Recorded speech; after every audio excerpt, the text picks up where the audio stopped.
Sorry. One sec, YouTube is loading and we're good. Okay. Okay, thank you. Thank you all for joining us. I'm Ann Galloway, the editor of VT Digger, a statewide nonprofit news organization that serves Vermont. It's my distinct pleasure tonight to introduce you to Chris Finley, the immunization chief for the Vermont Department of Health. Chris is the former deputy director of the department, and she holds a graduate degree from the Bloomberry School of Public Health.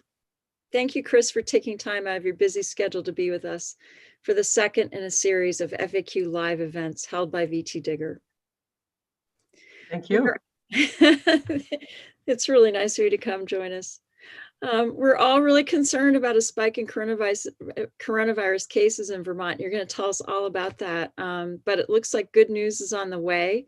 Moderna and Pfizer have announced that effective COVID vaccines could be available as early as December for healthcare workers. And we're going to talk for a few minutes about the rollout of vaccinations in Vermont. And then Chris is going to answer reader questions. Before we get started, I'd like to thank Mike Doherty, the digital editor for VT Digger, who's behind the screen there, who's producing our live stream tonight, and thank the generous sponsor of the FAQ Live series, Garnet Health. Garnet Health provides both rapid antigen and PCR COVID-19 testing for individuals and businesses 7 days a week. Garnet also offers expanded testing, including flu A/B, for symptomatic clients. Schedule a test today at their new location next to Burlington International Airport by visiting www.garnet.care/testing. Now, Chris, thank you again for joining us. I wondered if you could give us an overview of where we are with the cases right now. Thank you, Ann. So today there were 51 new cases in Vermont and 3,161 total. But I think you would have had to be hiding under a rock not to realize that we're in a major surge across the nation. And each day you're seeing the headlines identifying that not only are cases starting to break records, but unfortunately also there's deaths. So although Vermont's numbers may pale in comparison to larger states, this is a big increase for us. And one of the things that I believe was noted earlier this week is that if you look at the first 3,000 cases reported in Vermont, it took 88 days to get the first 1,000 cases. It took 142 days to get the next 1,000 cases. And then in the last 23 days, we've had the third group of cases of 1,000 cases. So we're seeing that it's going in a direction that we want to change. And I know that you all are working very hard at the Department of Health to get messages out about all the things we've been trying to do now for more than 6 months: social distancing, wearing masks, and right now pretty much staying at home, I think. But there's hope on the way, as I mentioned earlier, and you're in charge of the state's immunization program. I wonder if you could talk about the efficacy of these 2 new vaccines by Moderna and Pfizer. I'm happy to have some good news to talk about. So let me first say that the 2 new vaccines just this week have released data that they have from what's called phase 3. And that's when, and I won't say, that's when they're in the final phase, when one vaccine was tested among 44,000 people, the Pfizer vaccine, and the Moderna, was tested among 30,000 people. So that's important because it's looking at safety and at efficacy, because the testing they did, either a half or 2/3 received the vaccine, and then the other group received a placebo. So it really allows you to compare how it worked. The Pfizer vaccine, I think you saw, had 94.5% efficacy. And both the Moderna vaccine, as news came out early this morning, they showed 95% efficacy also. So both of these, this is a new platform for a vaccine.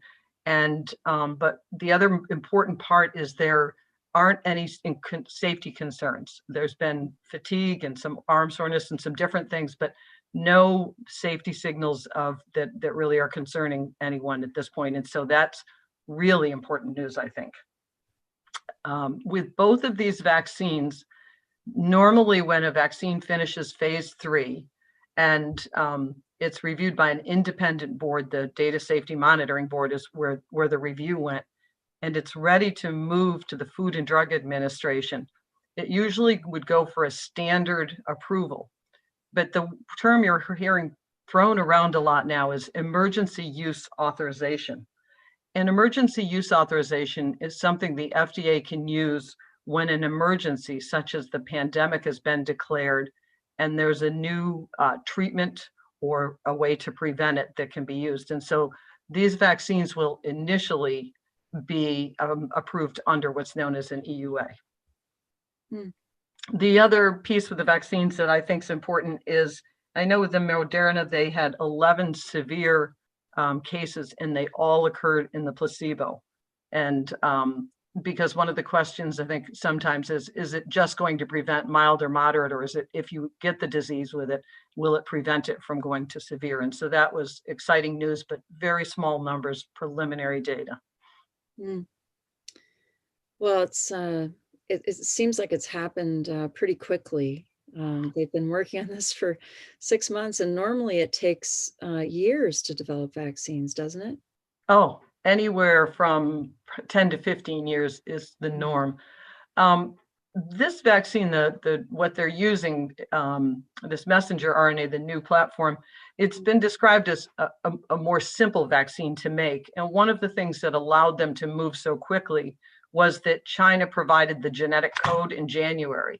So instead of holding anything, they had something to work with right away. I think the other part is that typically if a vaccine makes it to this phase where it's just going to the FDA, a manufacturer would not have started to prepare any of the vaccine to make that vaccine because it would be too costly and risky. But with the federal funding that, I mean, these manufacturers have gotten up to $1 billion. With the federal funding, they have been producing the vaccine at the same time that phase 3 has been going on so that it's ready, and so you don't have that additional delay. Oh, that's very interesting that they've really accelerated the whole process in that way. Wow. Well, I thought we'd launch into some reader questions now. Patricia from Manchester and Thomas have some questions for you, Chris. Hi, it's Patricia from Manchester, and I'm asking about myself, 69 years old with asthma, and my husband, 68 years old with COPD. Would we be in the group that would be able to get the vaccine after the first responders? I'm a 71-year-old retired male. I have diabetes. I have asthma. I have high blood pressure. My lungs are in very poor shape due to having had aspirin pneumonia many times, so that my lung functions are not good. I want to know how I can get early on a list for vaccines. What do I have to do? Well, thank you, Thomas and Patricia, for those questions. And you are the people that we really would like to see vaccinated in the early phase. Patricia, you knowingly identified that we expect vaccine to be limited in the beginning. And the very first group we're looking at, let me say that the National Academies of Science, Engineering, and Math and the Advisory Committee on Immunization Practices for the CDC have looked at and made recommendations is for healthcare workers. But then within that first phase, it's called 1B, that you might see it on something, really is looking at people with chronic disease and those that are 65 years and older. And we know that we want to decrease the risk among those that get severe disease. So yes, you would be in one of the first groups that would be healthcare workers, is where I believe we'll be starting, and then moving on. And this gives me just a chance to say that the Vermont Department of Health has a COVID-19 vaccine advisory committee with wide representation across the state from many different groups We wanted to ensure equity. We want to ensure that we address all different professions, and that they are reviewing the data that comes out from, or the recommendations, and looking at that in light of Vermont specific things to see if we need to do anything else. So hopefully the vaccine, it will be coming to that group right after the healthcare workers, and hopefully soon. Thank you. Now we're going to take a question from someone who didn't identify him or herself. My question is about people who've had COVID-19, tested positive, now test negative. Two things: should they get vaccinated, or do they already have their own immunity? And secondly, when, then this is not a vaccine question, but a quarantine one, if they come into contact with somebody who has active COVID and is testing positive, should they quarantine, and why? Let's go with the first question. And I just want to read you a key piece here. Just 1 second.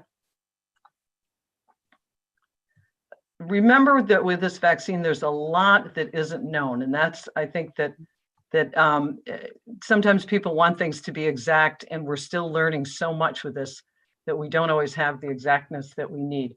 But with regard to, and again, just 1 moment.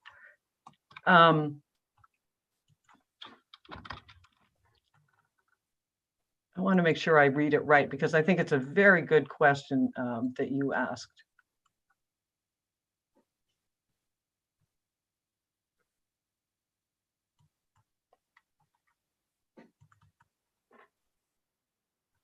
So there's not enough information currently available to say if or for how long after infection someone's going to be protected from getting COVID. And I think you've probably heard that. And it's called natural immunity, but it's such a new disease that we don't know that much. The early evidence suggests that the natural immunity might not last very long, but there's studies going on to look at that.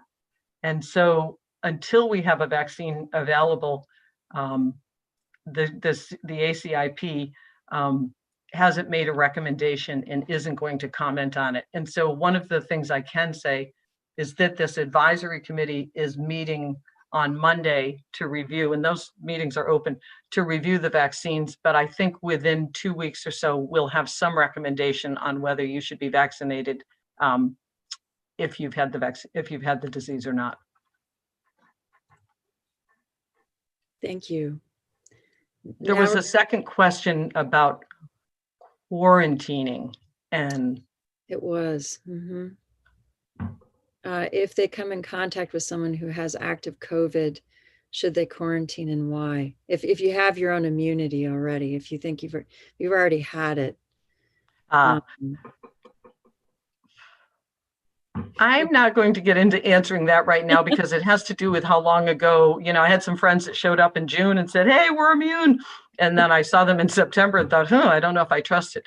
And I will defer that, but work to get you an answer and provide that back. Thank you. That's great. Okay, we're going to hear from Bill from Colchester. Hi, this is Bill Thompson calling from Colchester. And my question is that if let's say the vaccine is effective for 90% or whatever, but that 10% for which it's not effective, even if it's not effective, is it very apt to reduce the severity of the disease if it doesn't present it? Thank you. Thank you for that question, Bill. And yes, that's what the preliminary data is showing. And there was some excitement in the healthcare field that I'm aware of about that indication that it may decrease the severity of it. And that's a very important question, because that's what contributes to the hospitalizations and in some cases the deaths. Thank you. Next, we're going to hear from Christina from Quechee. Hi, my name is Christina, and my family, we live in Quechee, Vermont.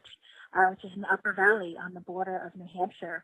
All of our healthcare providers are in New Hampshire, the Dartmouth Hitchcock, a very large facility. And my question is, should my family be on the lookout to be included in the New Hampshire state plan for vaccinations, or somehow in Vermont, even though our providers are next door in New Hampshire? I think I have good news for you, Christina. It doesn't really matter because we've worked with, if you normally see a healthcare provider in New Hampshire and you're seeking care there, you likely, if you're accessing a vaccine through a healthcare provider, that would be fine. And for those that may be coming to Vermont, both of us have universal vaccine systems for pediatrics where we provide all the vaccines for use in pediatrics. And we understand that there's people going back and forth over the border all the time, but Vermont, New Hampshire doesn't try and charge us for any of their vaccines. So I believe that, you know, the example I can think of is my nurse, or my daughter has been a nurse at Dartmouth Hitchcock, but has lived in Vermont. So she would probably be vaccinated at Dartmouth Hitchcock where she's a worker, even though she may live in Vermont. But the bottom line is we're not going to do any residential testing that I know of. Wow, that's great to hear that it's so flexible. I'm going to move on to some reader questions, and that we received through the website, and I'm going to read them to you, Chris. And these have to do with distribution of the vaccine once it's more widely available. I think people are concerned about, first of all, you know, will the vaccine be distributed to larger states? Or are we going to be left behind? Or are people, you know, are Vermonters going to sort of get their fair share of the vaccine? And if so, how is that going to work? And when might that happen? Oh, those are great questions. And that's what we're working really hard on. The vaccine will be distributed what they're calling pro rata, based on population. We anticipate that Pfizer and Moderna will submit these applications very soon, and that they'll be reviewed over 2 weeks. It may take longer if there's questions, if there's, you know, we want to make sure, I think it's incredibly important that that FDA review process has everything that it has. Then what is being suggested, which is again a novel concept, is that in order for them, you need the recommendation from the ACIP. So the Food and Drug Administration approves them, says they're safe and effective. But the CDC Advisory Committee is the one that says, here's who they should be used in, and provide some of the specifics. And normally, a vaccine isn't distributed at all until the Advisory Committee has made recommendations and they've been published. But at this point, they're looking at actually pre-positioning some vaccines so that as soon as the advisory committee meets, that vaccine can be distributed. So Operation Warp Speed, I will say, is doing everything they can to expedite that. We definitely expect vaccine, and on calls with CDC today and yesterday, had some indication that if both make it through, we may get a little bit, or we may get our pro rata piece of both of those. And when it will be here is the $1 million question everybody wants to know.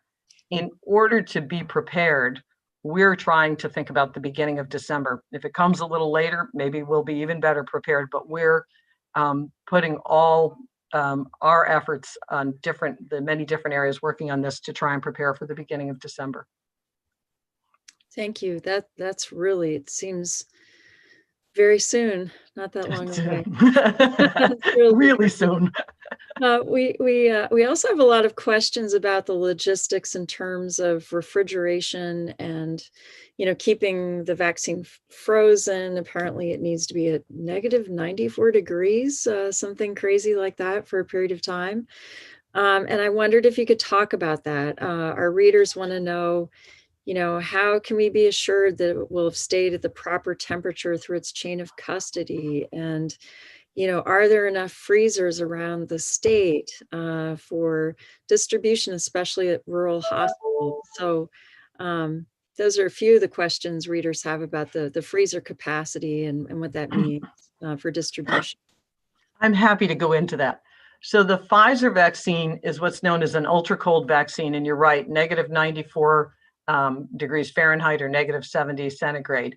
But it's being delivered in a specific thermal shipper that allows it to stay cold, and it will have temperature monitoring devices on it. There's no way that you want to have a vaccine that's made non-viable after all this. And then once we receive it, it will be put either in ultra cold freezers, and we have a listing of where they're available in terms of hospitals here, and the health department has one, and we're borrowing some from the UVM College of Medicine, thank you, so that we will have an adequate supply. That vaccine can be maintained with dry ice for up to 15 days, and also can be in a refrigerator for 5 days. So there's ways that you can work around it to be able to use it in both urban and rural areas. And I'm very familiar with Vermont, and I know we've got a lot of rural isolated areas. So there's work going on. We're working with the State Emergency Operations Committee, and they actually just developed a whole vaccine depot plan for really developing in intricate detail how those distribution will go. One of the other challenges with that vaccine is the minimum order is 975 doses, but there's work going on how you can split that up, and we are working on that piece. The Moderna vaccine is a freezer vaccine, so that many times places have freezers, and that we can work with that one. That's easy, and the minimum order for that is 100. Depends on what gets through, but we're looking at scenarios where we get one, we get the other, or if we get both, so that we're prepared for whatever we receive. It sounds doable, if a little bit complicated. There are other complicated aspects of this rollout, and one of the things that you mentioned yesterday when we talked is the kind of tracking that you're going to need to do. And you mentioned that the Agency of Digital Services is working with the Department of Health on that. And I wondered if you could talk about that a little bit. So for those that may not be familiar with Vermont state government, the Agency of Digital Services is the information technology people. There are the pros in getting the technology that we need. When launching something as new and different as this, we order about $16 million in vaccine and distribute it every year. So distributing vaccine is nothing new to our program, but the need on the national level to be able to understand the percent of the population that are vaccinated and where they're vaccinated, and be able to, I think, understand the protection and where focus needs to be on need, is that the Centers for Disease Control are looking for information on, one, they have to know how many vaccine doses have been distributed, and they're looking for that on a daily basis to be able to monitor supply. So our state provides only de-identified data, and that's what we will provide to them. But it's in order for them to identify how best to allocate limited resources among the states and territories, they need to have a good understanding of it. And it also may be, I'm not sure if it will impact it, it won't initially, but it may be that if you have states that are having a real difficult time with getting cases under control, that may impact it. So they basically want a national picture. And I think if anybody saw 60 Minutes, Colonel Perna was pretty clear on that. Oh, General. General Perna. General Perna. I apologize to all the military. We talked earlier too about the resources, the financial resources that will be needed to do this. And you indicated that we should be all right in Vermont in terms of what it's going to cost. But I wonder if you could talk about that a little bit.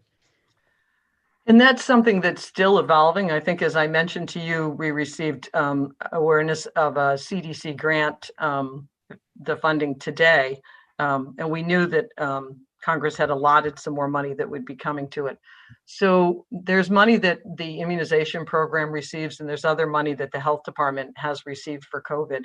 And we'll also be working with partners. The vaccine is provided for free. Ancillary kits are will be coming, which include the needles and syringes and some personal protective equipment. So that is, there will be no cost to purchase the vaccine. I think I read that you may charge insurance for administration, but if a person can't pay for it, they don't want any barriers to being able to get this vaccine due to cost. And so there would not be a charge if you can't pay for it. But I would defer to our financial office only to say our resources at this point haven't constrained the work that we've done. When we've said we need assistance with IT to be able to do second dose reminders for these vaccines because they're both 2-dose vaccines, or we need to help with reporting, we've gotten the support that we need, and it makes me happy to be in Vermont. That's great to hear. That's really great to hear, Chris. I have one more question. This is from the YouTube stream. So thank you very much, folks, for also sending your questions during the live stream. This is from Dawn Campbell, and she asks, my daughter has common variable immune deficiency. Thoughts on getting her this vaccine?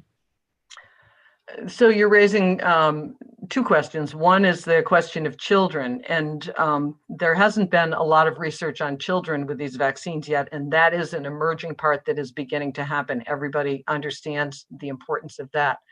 For such a specific condition, I would say you want to talk with your whoever the specialist that you see, and plan that out. But in the beginning, my understanding is these vaccines will be for adults 18 years and older, since they haven't been evaluated on children. That's very interesting to note.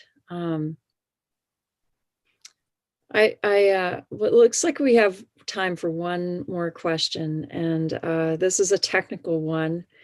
A reader wants to know, Rebecca of Dummerston wants to know, is it a live attenuated vaccine or an inactive vaccine? I'm not sure what that means, but hopefully you can tell us. So it is not a live attenuated vaccine, and it is, I guess you can call it an inactive vaccine, but it's a different platform. So basically, this genetic code that's in the vaccine creates, makes the body make a spike protein. And that spike protein is like a little fragment of COVID. You can't get any COVID from it, but that's enough to stimulate the immune response with it. So very different than some of the platforms that we think of with killed vaccines usually, and definitely not a live vaccine. Wow. Okay.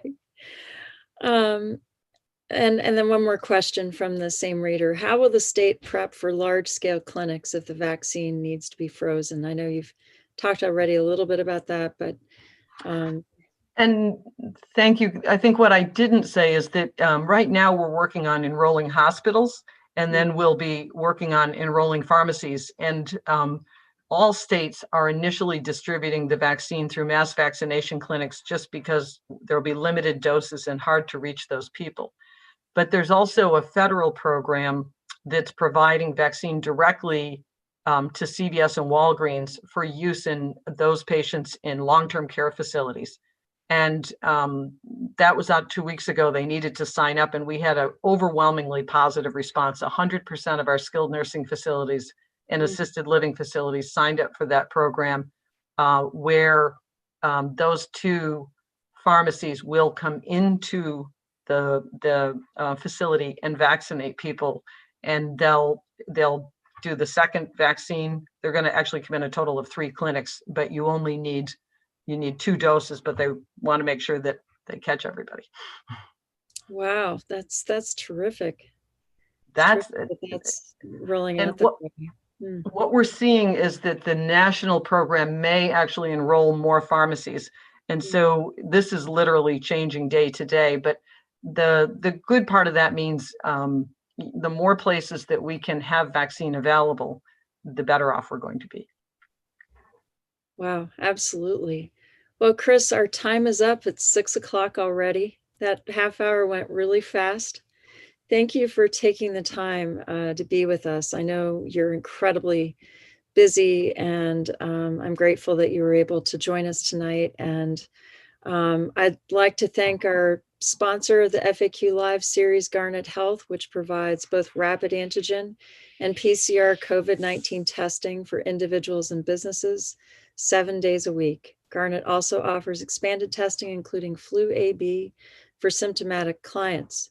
Schedule a test today at their new location next to Burlington International Airport by visiting www.garnet.care/testing. Thank you, Chris. Thank you for joining us, and stay safe, and we'll hope to check back with you soon. Can I say one last thing? Yes, please. First of all, thank you for so many people for their interest. And at healthvermont.gov, there is a COVID vaccine webpage, and we will be updating that and trying to put up updates as soon as we get them on there so that we can keep you informed. So thank you. Thank you. Thank you so much, Chris. Have a good night.